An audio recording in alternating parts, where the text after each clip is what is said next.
We'll call our preacher, teacher, Sister Rose Rani will come and give the message.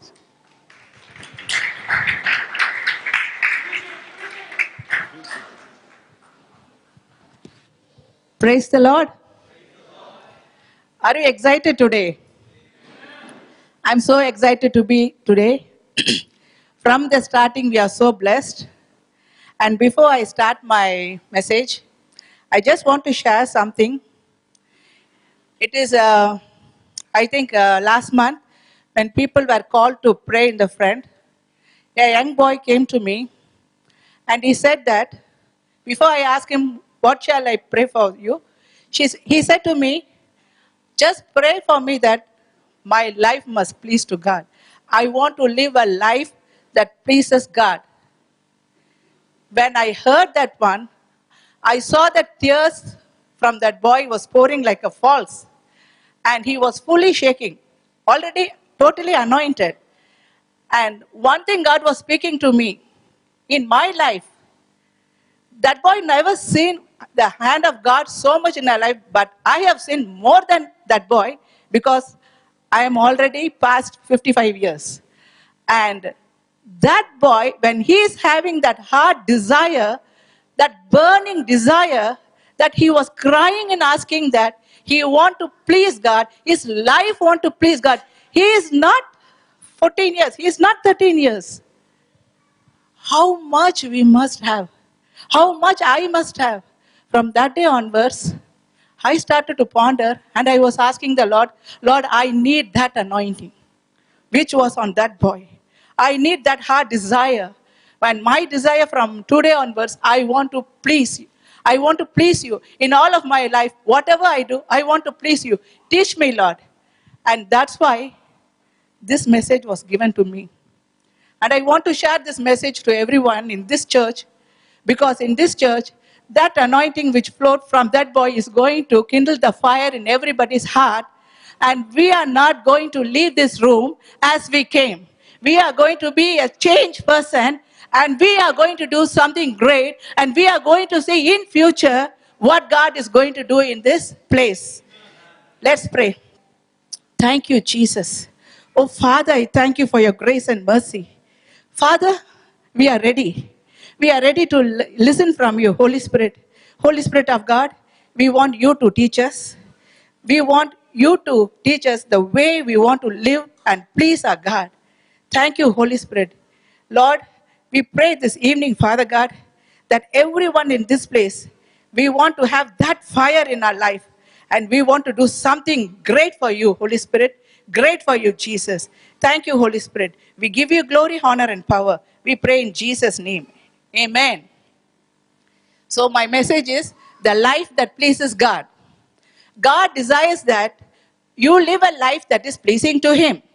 And I want to keep an open mind in this, because there may be something said today that will open your eyes to see a different plan for your life than what you have always thought. When I say that God wants you to live that pleases Him, the first thought is coming to our mind is living a holy life, living a life in faith, and following His commandments, and then being a good person. And that is true. God expects that from the life of every Christian. How does a living life that is pleasing to Him relate to what He wants for you? Today, let us allow the Holy Spirit to teach us, and let Him teach us how we have to live a life that is pleasing to Him. A brilliant young concert pianist was performing for the first time in the public. And the audience sat entranced as the beautiful music flowed from the disciplined fingers, and everyone's eyes was on that young man. At the end, the audience burst into applause. Everyone was standing, except an old man in the front. He was sitting. The pianist walked disappointed, and the manager praised his performance, but he told the manager, I was not good. I was a failure. The manager replied, look, people are standing on their feet, except that one old man is sitting in the front. But he said, that old man is my teacher. Do we have the same desire for God's approval as the pianist had for his teacher's praise? Our Lord's approving smile is what really matters in our life. A good musician seeks to please his conductor. Ours is a heavenly conductor. We raise our voice, we lower our voice according to his instruction. Can you do as he says? Are you stubborn today? Has your life been radically changed?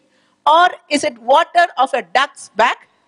Do you leave the service as you came? 2 Corinthians 5:9. 2 Corinthians 5:9 says, therefore, we make it our aim, whether present or absent, to be well pleasing to Him. Is your ambition to be pleasing God? Is everything you do, you say, the way you live, the dress, etc.? Pleasing Him should be your primary goal above all other goals.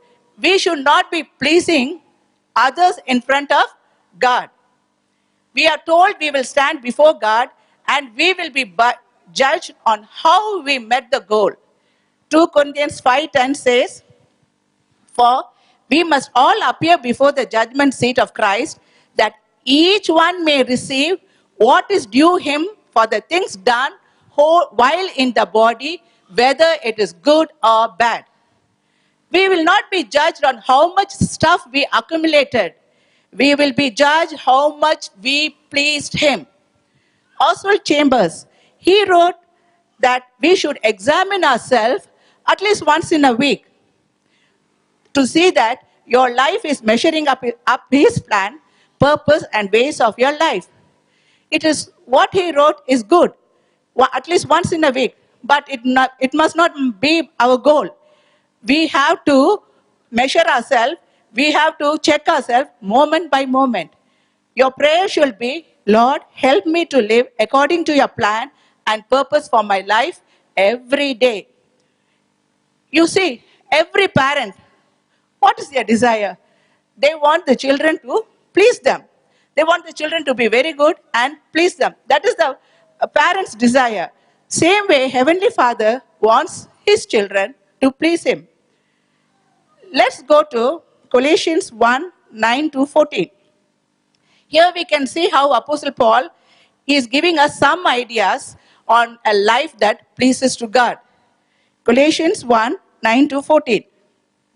For this reason, we also, since the day we heard it, do not cease to pray for you and to ask you that you may be filled with the knowledge of His will in all wisdom and spiritual understanding. 10. That you may walk worthy of the Lord, fully pleasing Him, being fruitful in every good work and increasing in the knowledge of God. 11. Strengthened with all might, according to His glorious power, for all patience and long-suffering with joy. 12. Giving thanks to the Father who has qualified us to be the partakers of the inheritance of the saints in the light.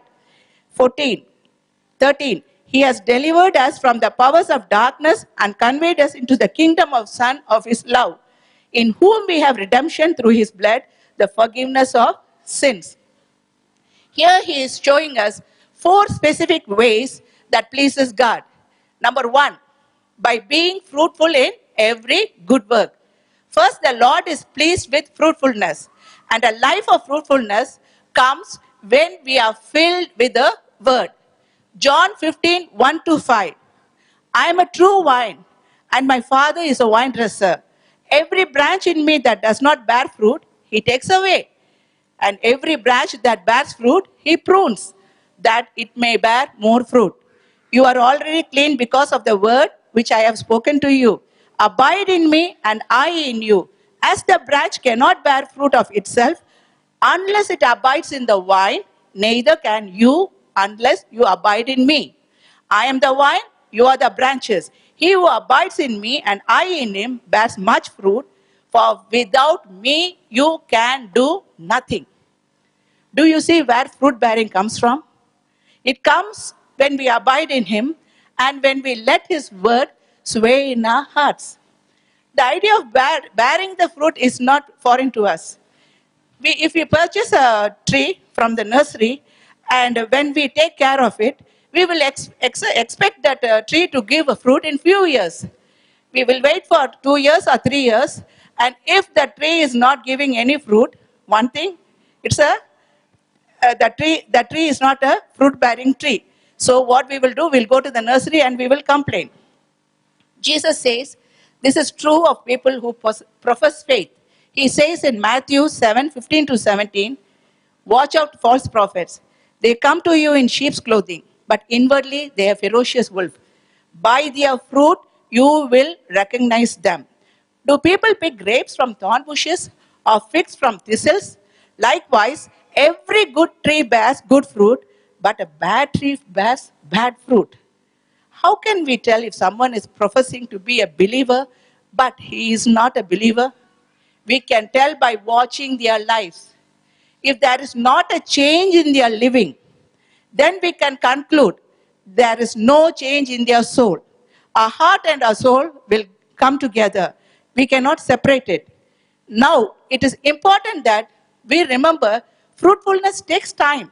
You don't get any fruit when you are buying a mango tree and coming and planting it. You cannot get a fruit in 1 year. It takes time. It has to mature.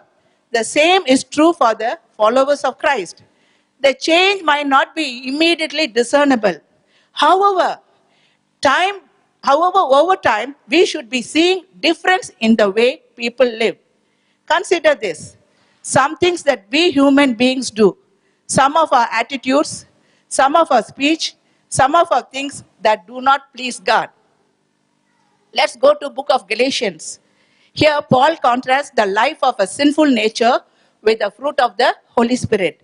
When you follow the desire of the sinful nature, when you plant a bad tree, you will get a bad fruit only. When you follow the desire of sinful nature, your life will produce only evil results, such as sexual immorality, impure thoughts, eagerness for lustful pleasure, idolatry, participation in demonic activities, hostility, quarreling, jealousy, outbursts of anger, selfish ambition, division, the feeling that everyone is wrong except those in our own little group, envy, drunkenness, wild parties, and other kinds of sin. And the Bible very well says that these people will not inherit the kingdom of God. But when the Holy Spirit controls our life, He will produce what? Love, joy, peace, patience, kindness, goodness, faithfulness, gentleness, and self-control. Here, there is no conflict with the law. The person who is living to please God will begin to see a change in their values, and we will see a change in their behavior. Those who are living together outside the marriage, they will get married. Those who are living in the lust, they will begin to live in holiness. Those who are cheating others, they will begin to deal honestly. Those who are living in pride, they will live in humbleness. Those who have been abusive in their speech, they will move towards kindness. Those who are known for using others will begin serving others. Those who relish tearing down others in their whispering, they will now seek to build them up. Those who have hoarded their resources, they will begin investing the resources in the work of the Lord. Jesus says, remain in me and I will remain in you. No branch can bear fruit by itself. It must remain in the vine. Neither can you bear fruit unless you remain in me. Do you hear what Jesus is telling? We don't go out to bear more fruit. We seek to draw closer to Him and the fruit will come naturally. And it is not a matter of trying harder. It is a matter of drawing closer. How do you know if our church is doing a good job? It is not how people behave when they are in the church building. It is how they behave when they are outside the church building.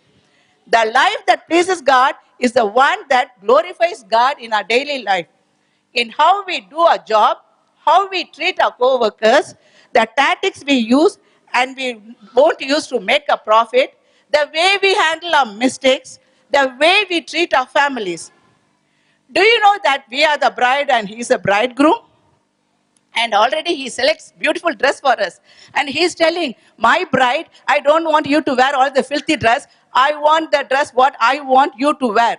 So in Colossians, he's telling, in Colossians 3:8, he's telling, remove, put off the anger, the wrath, malice, blasphemy, filthy language out of your mouth and all the lies. And he's telling, my bride, put on these dresses. In Galatians 3:12-14, he's telling, put on. What to put on? Put on tender mercies, kindness, humility, meekness, long suffering, bearing with one another, forgiving with one another. If anyone had a complaint against another, even as Christ forgave you, so you also must do. It is not a request, my church. It is a command God has given you.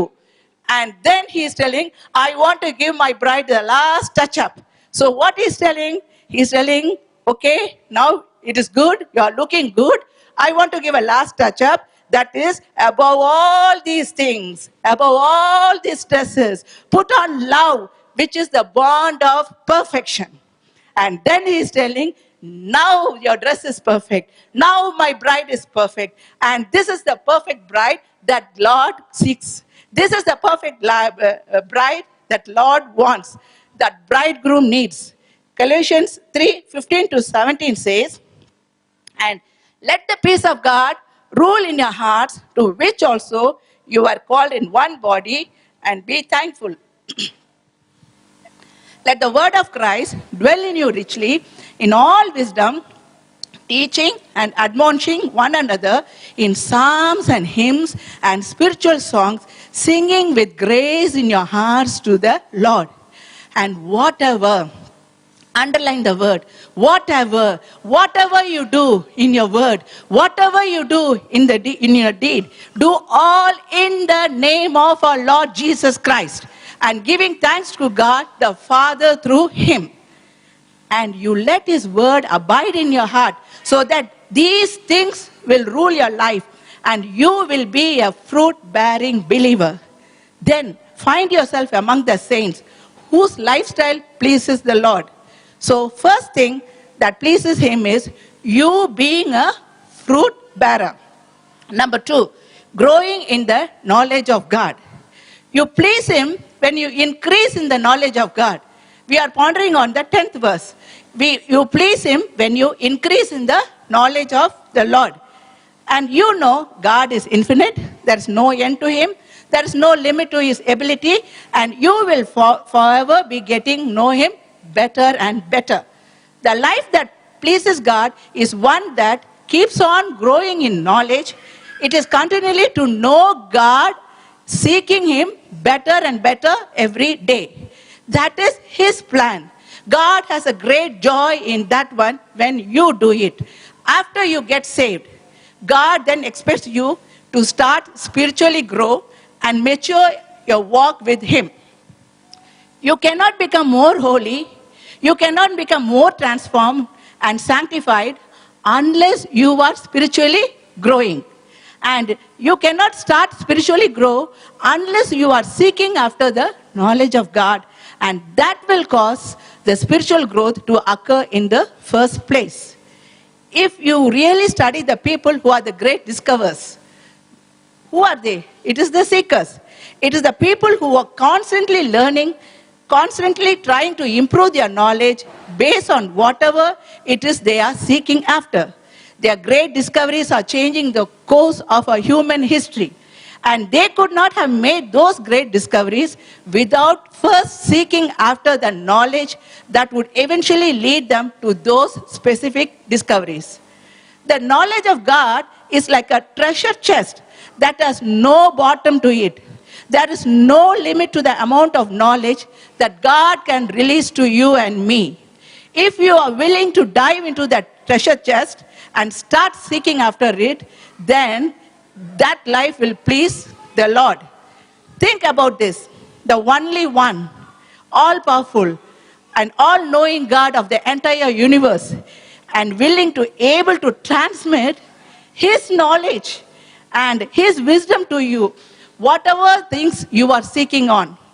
Every single Christian has an incredible treasure chest of knowledge and wisdom literally residing on the inside of them in the form of the Holy Spirit.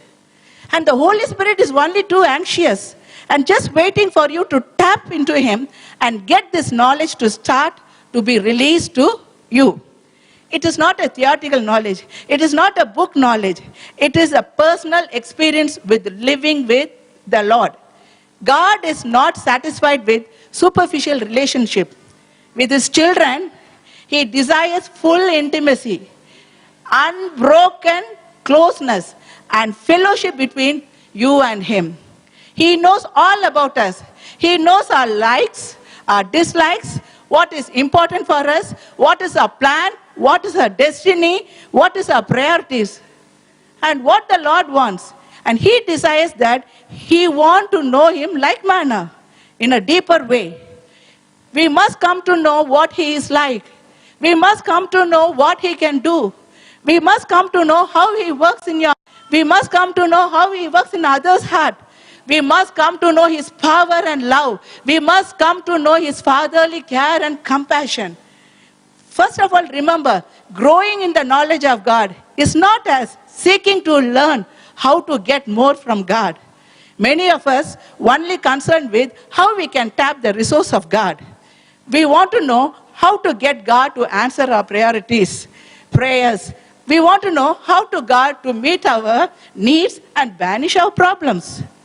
If your children come to you only when they wanted something, do you feel they love you?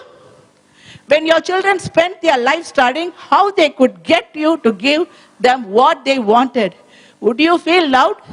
Of course not. We feel they are using us. We are not loving God.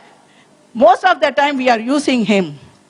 The second, growing in the knowledge of God is not as growing in knowledge about God. We can spend all our time mastering information about God and not having a relationship with God. No use.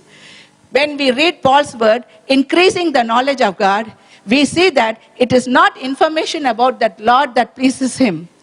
We need to move on from information to getting to know Him better and better each day. I think these are the people, they move on to know God better each day. They read the Bible, not primarily for factual information, but to discern the heart of God. They look for direction, not merely for information.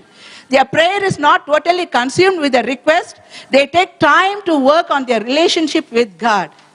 And they are eager to learn of God. They want to read or to be taught anything that might help to know God better. They are like a boyfriend and girlfriend who enjoys looking at the family pictures and hearing the stories of the past.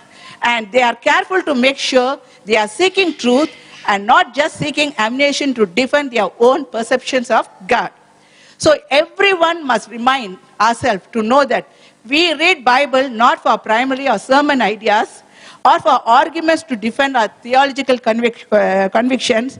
We read the Bible because we want to know God better. We read the Bible because we want to know God better. Now, did you notice in this, God placed knowing Him immediately after being fruitful in every good work. The reason is, human beings are so prone to focus on ourselves, our abilities, our weaknesses, our fullness, our lack, and our problems, and our own pleasure. God wants us to learn the daily joy of finding Him to be all we need. When we have, when we don't have. When we can, when we cannot. When things go well, when things go wrong. So what pleases Him is our increasing in the knowledge of Him. When we put forth the effort to find Him, to learn Him, to enjoy Him, to serve Him, to let Him be the wonderful, holy, perfect Father He is truly to us. That pleases God. Number 3, being strengthened with all might.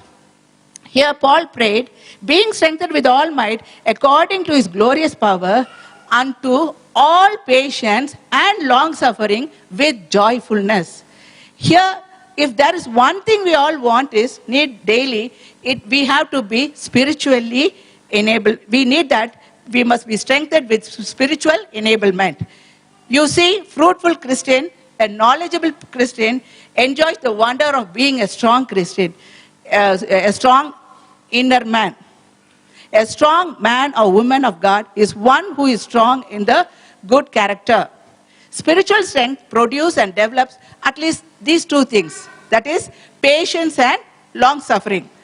When we come to see about patience, when you are in trial, when you are under a time of pressure and stress, when you know you have a little or no strength at all to deal in the life, when it is not possible to avoid the difficulty, there God provides a wonderful power for you, that is patience. And this patient spirit in you is that what pleases God. And Paul tells us that it is given so we might have a great endurance and patience. The word endurance literally means remain under. We say it means to hang in there. It is a strength that helps us to endure the troubled times of life. The word for patient has reference to our dealing with difficult people. God gives us strength to be, only God can give you that strength. God can give the strength to be patient with those people who annoy us, who disturb us, who makes us want to scream. In my experience, I have seen that God enables us and endure by giving us the strength, by the strength of His Holy Spirit, the promise of His word, and He always reminds me He is in control. The circumstances and people cannot overthrow His plan. He only does what is good. It may not understand what is happening, but I know it is for purposeful. And He never makes a mistake. Never, never, never He makes a mistake. My church, this world is not our home. So don't let the happenings of the world to get you down. So in the hard times, what God is expecting from us, we don't complain, but we have to trust in Him. We don't walk away, but we listen and try to learn.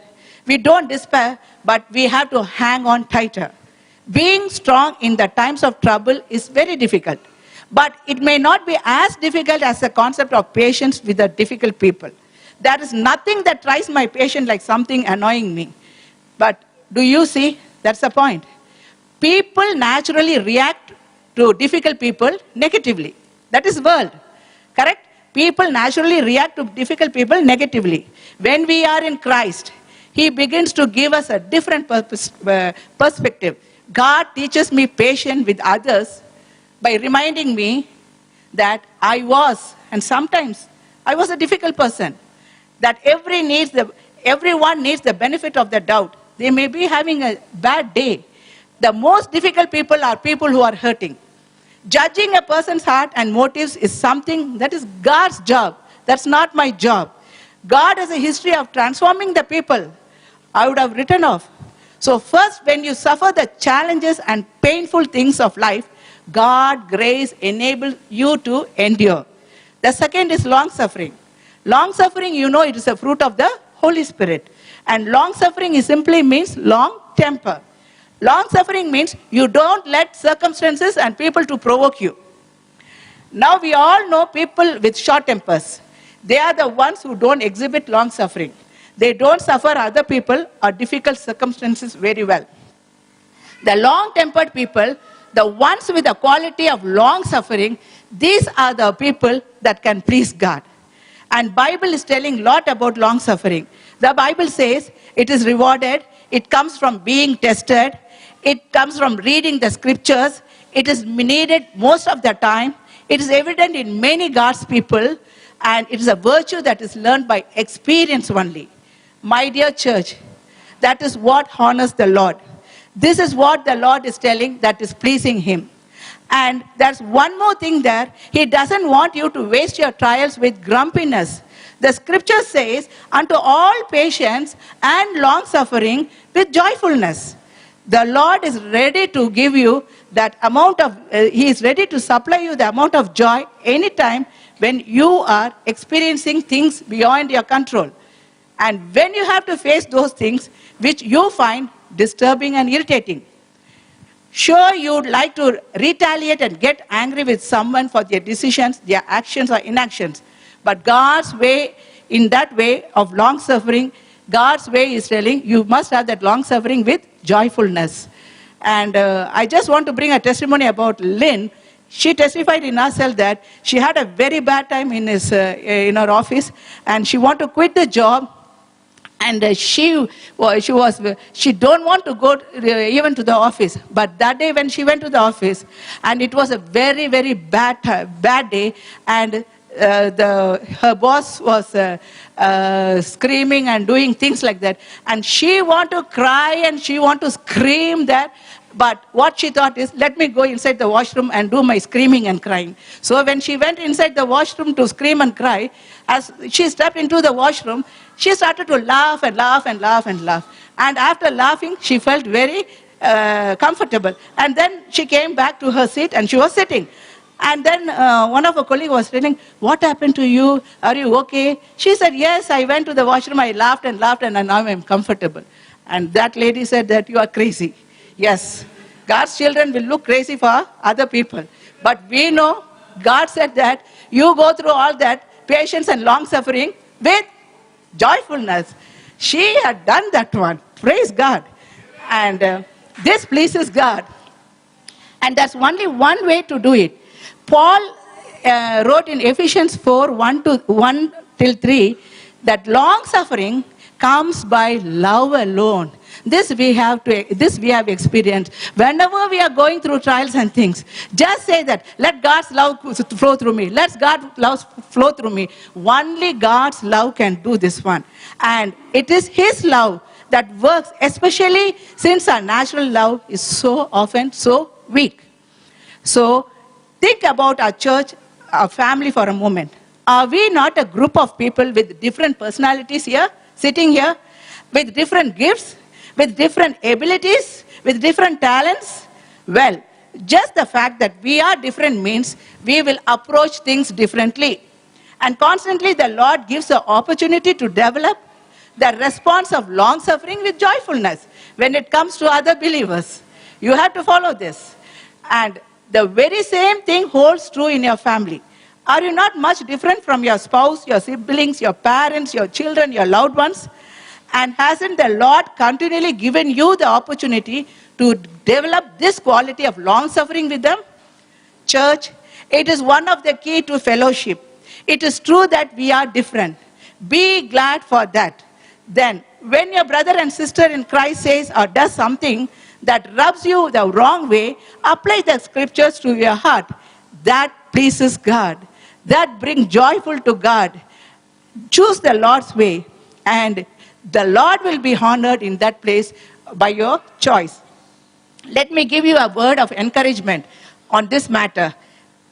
In the midst of suffering others around you, consider how long suffering others have been towards you. Every time think about you. You are not a big saint when you didn't come like that. Dwell on the provision of God in their hearts towards you when you certainly didn't deserve it.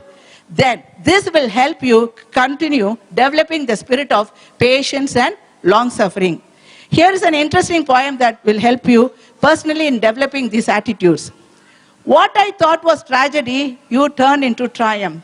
What I thought was end, you turned into a new beginning. What I thought was hopeless, you used to teach me to hope only in you.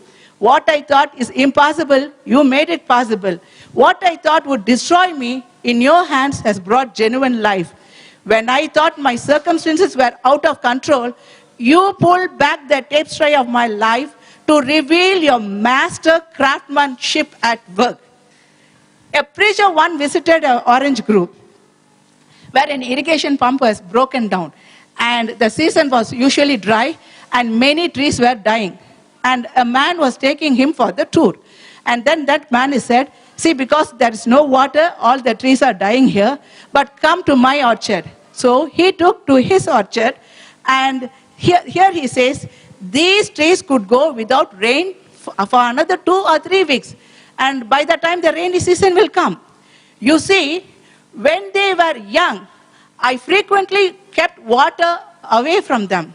This hardship caused them to send their roots deeper into the soil in search of moisture. Now, my trees are the deepest rooted trees in this area.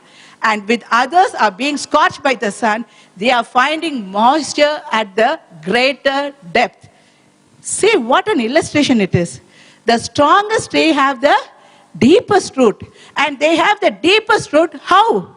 Because of the driest time and most testing time.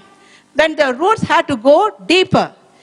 That's the reason why God gives you the opportunity to practice patience and long suffering with joyfulness.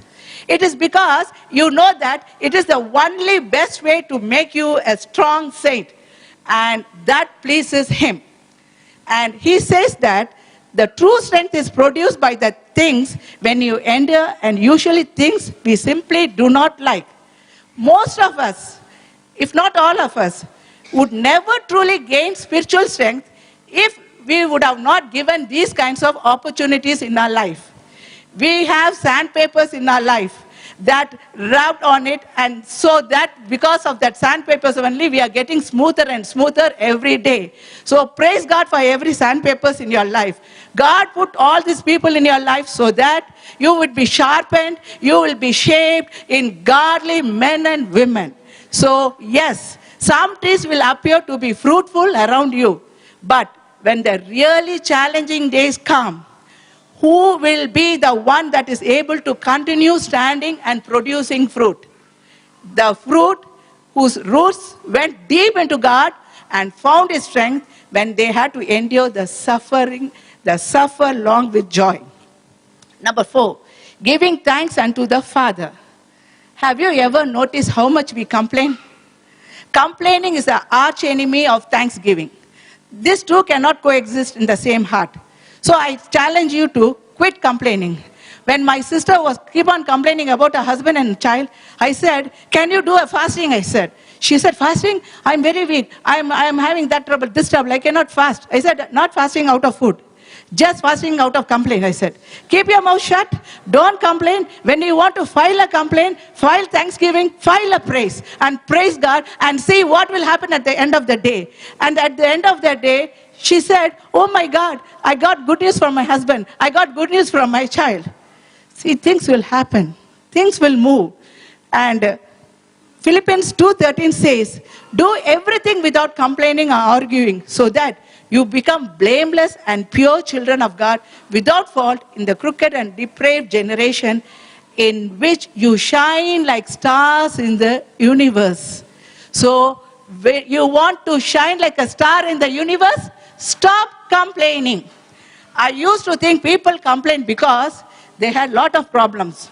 But I came to realize that they have problems because they complain. Complaining does not change anything or make situation better. It amplifies frustration, spreads discontent and discard, and can invoke an invitation for the devil to cause havoc with our life. Complaining makes us miserable. Psalm 77:3 says, I complained and my spirit was overwhelmed. Have you ever heard of bush eyes? One time, a missionary was walking in the forest with a native. And when suddenly what happened, the native turned and he shot near his leg. Dum, dum, dum, he started to shoot. And this missionary got annoyed, frightened, and when he looked down, he saw a big green snake. And then he got angry. First of all, he didn't alert him, or he didn't do anything. And then he was thinking, why I didn't see this snake? If this missionary would have if not seen that snake, he would have stepped the snake, or the snake would have bit and he would have died. Now, then again they are moving on. When they are moving on, the missionary, the natives, what happened? He grabbed the missionary hand once more and he said, do you see the leopard? The missionary said, leopard? I could see nothing. Unless it moves, I cannot see anything, he said. Then the missionary said, wait a minute, stop. Why couldn't I see it? I walk on the same path as you. And you see the snake, I see the path. You point out what looks to me like shadows and stone, and it becomes a leopard. Why couldn't I see them? You know, this will be very dangerous. Then the native slowly he replied, you have to get your bush eyes. You must have your 3D glasses. Okay?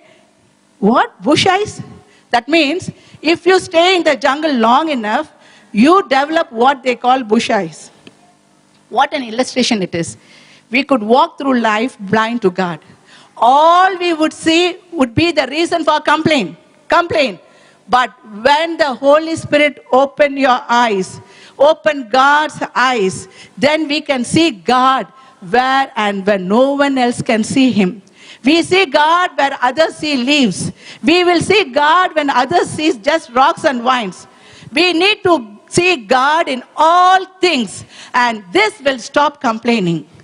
Husbands, imagine about how much your marriage will improve if you come home one day with some flowers and just tell your wife, thankful for everything what you're doing.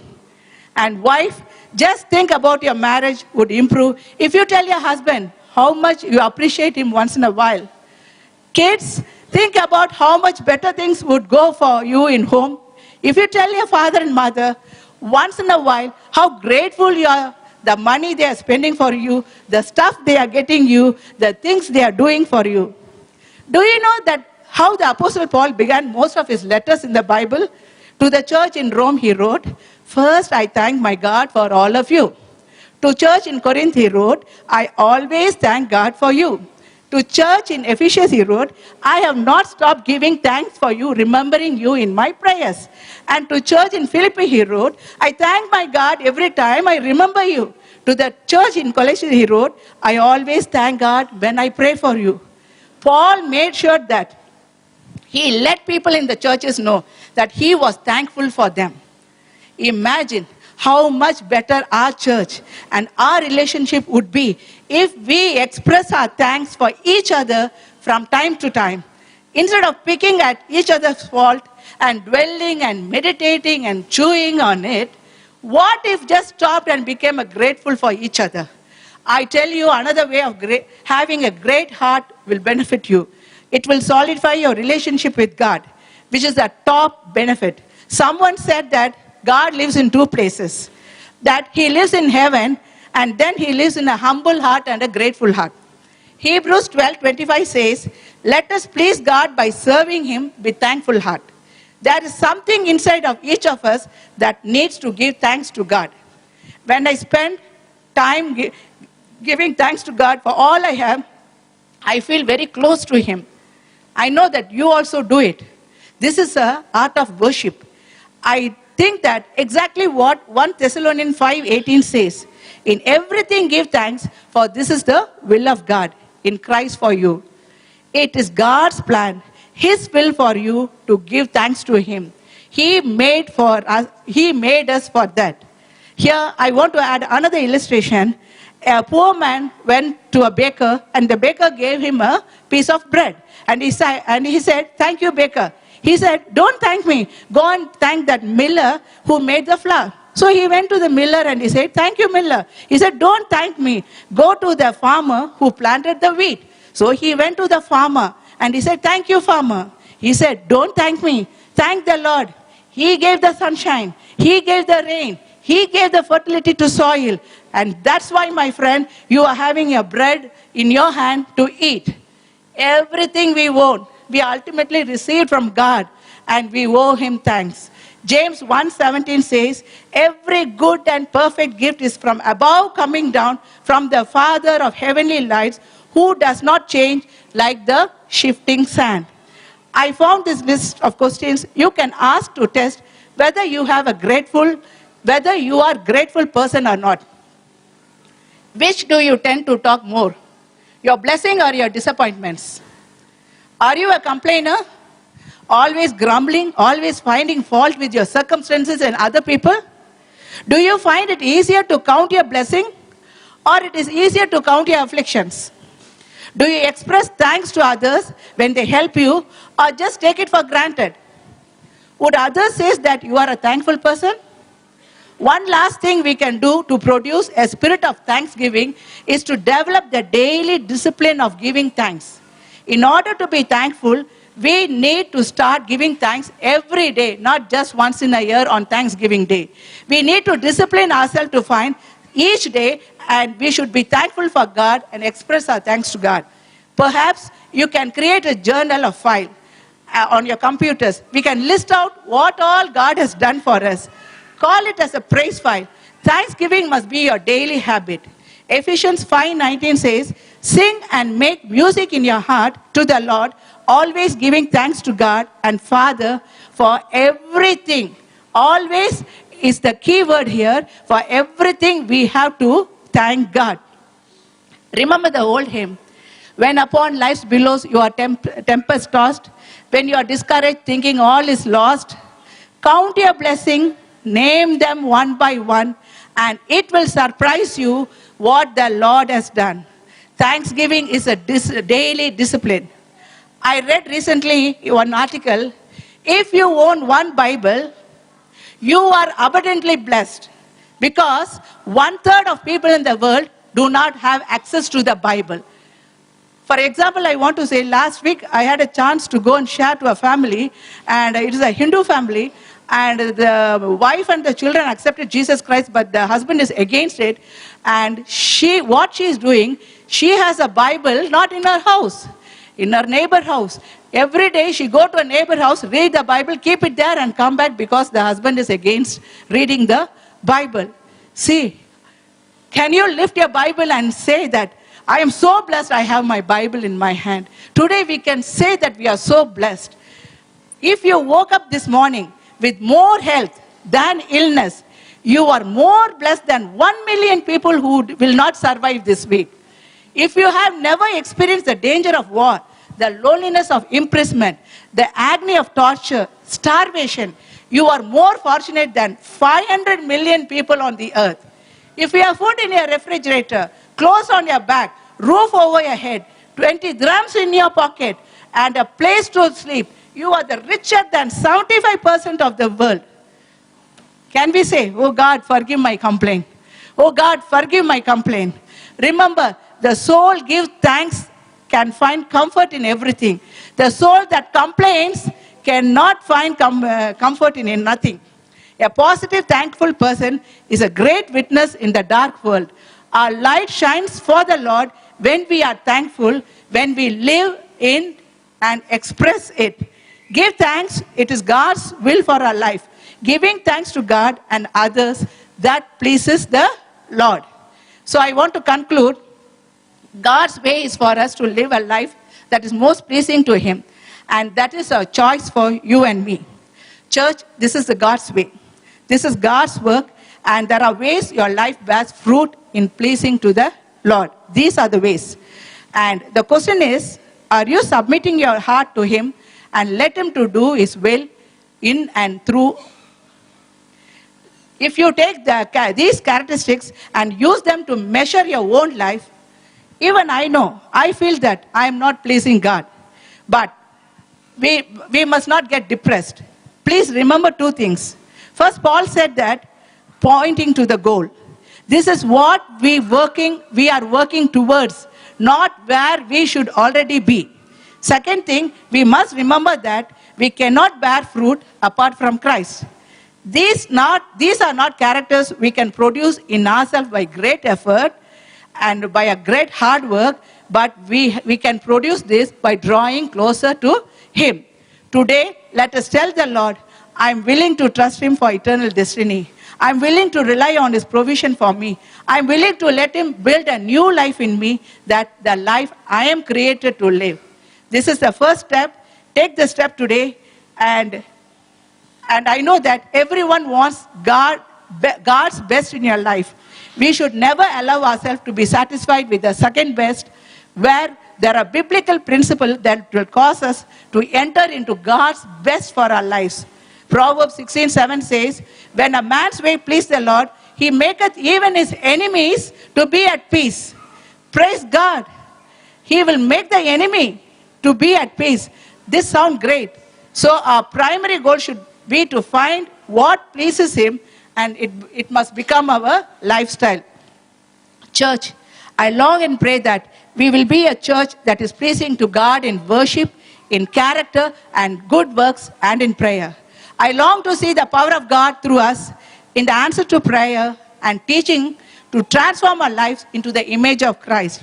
Let us make it our goal to please God through sacrifice, fulfilling our roles, and through prayer to the glory of God. God be the glory. Amen. So what does 2 Corinthians chapter 5 verse 9 say? I thought you all were listening to the message. Does it say that we should be pleasing to God? It says no. That's not what it says. He said we should be well-pleasing. Amen? That's one step above. Amen. Praise God. How many of you took this as a decision about a couple of weeks ago? When the same thing was taught, or you forgot about it? We all talked to each other and said, I'm going to be well-pleasing to God. And today God brought our sister to remind us the same thing. Amen? The world is out there looking for Jesus Christ. Not through our talks, not we telling them who He is, but through our lives. When we live a life pleasing to God, amen, we exalt the name of Jesus Christ. Amen? Praise God for this. Because people in your office, people in your family, those are not saved, they need to see Jesus through our lives. And that is only possible when we are well-pleasing to Him. So today again, is that our aim? Amen? Ask God to help us. He'll give us the grace. And sister just talked about the different points. One of the most important one which I felt was we need to grow in the knowledge of God. Amen? So when we do that, our life will be so pleasing to God. See, God's love for us will not change. God's love for us will not increase. God's love for us will not decrease, whatever you do. But how much we please God depends on us. Amen? And let's make it our aim that we will be pleasing to God. Amen?